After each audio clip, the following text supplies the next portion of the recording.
Tony from Spatial recently came back from Europe where he had some thoughts on GIS and GPS, which he's going to share with us now. Thank you, Tony. Thanks, Steve.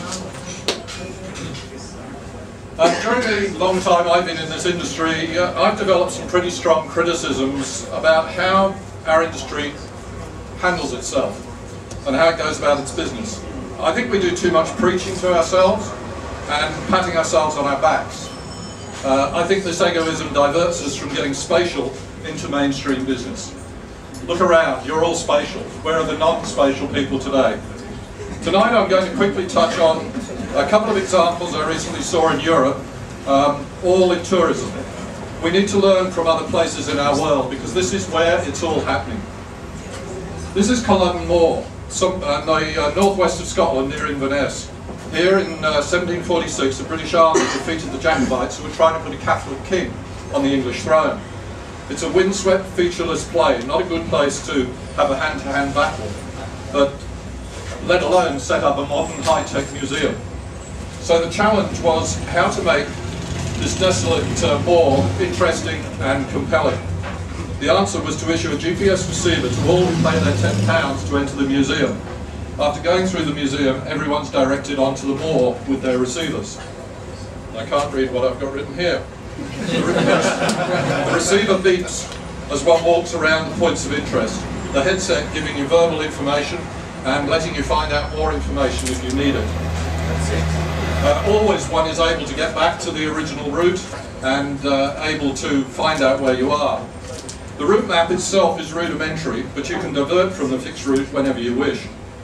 This one example shows the gravestones of the clansmen. Some 750 were killed in 3 minutes, and in the background you can just make out their graves. Culloden Moor is now covered with tourists wandering around with headphones and GPS receivers. My next example is the Berlin Wall, a more recent icon of history. Berlin's done a lot to hide its history. Not only is there almost nothing to show where Hitler and his cronies worked, but evidence of the Berlin Wall is rapidly disappearing too. The next example, the green circles on the map show one site where a bit of the wall still remains and two other sites that are iconic and not too hard to find. But generally there's little of the wall to see. Checkpoint Charlie is now not much more than a tourist map. Even the site of the wall is hard to find, it's along this line behind the marine. There's also an open-air museum, but on the corner is a booth renting out GPS receivers to enable you to walk around and view the wall.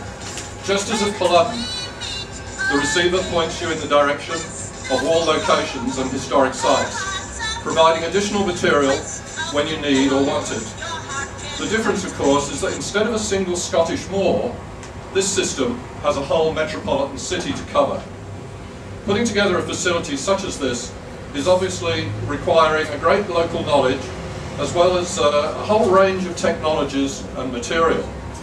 GIS is the base without which it couldn't be done, but GIS would be virtually valueless without the other components. It's about convergence of technologies.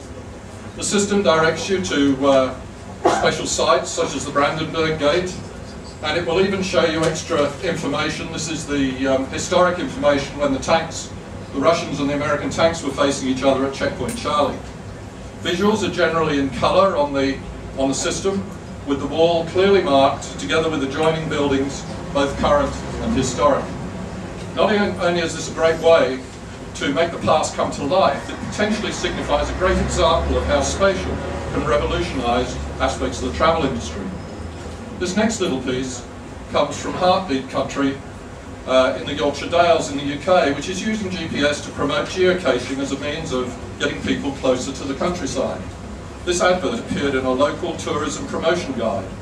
Note the deposit, which you probably can't see, but it's £50 for each receiver. A wider use in tourism could be for tour groups on coaches or trains. They no longer need knowledgeable escorts annoying them over the microphone, and they wouldn't need to stand around in groups in significant centres. My message is simply that if spatial is to grow, we need to link and communicate outside our industry. In successful applications, our technology will often be transparent and merge with other more consumer-driven technologies.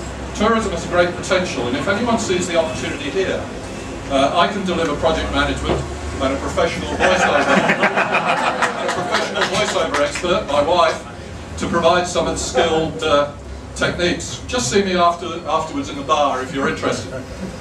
Now, I couldn't close without showing how all our technology has its own supporting role in supporting today's party culture. I hope you've enjoyed this little tourist trip.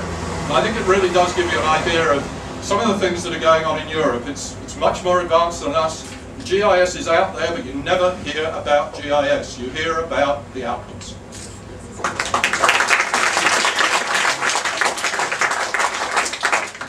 Now, before I send out the invitations for speakers, I did say no commercial...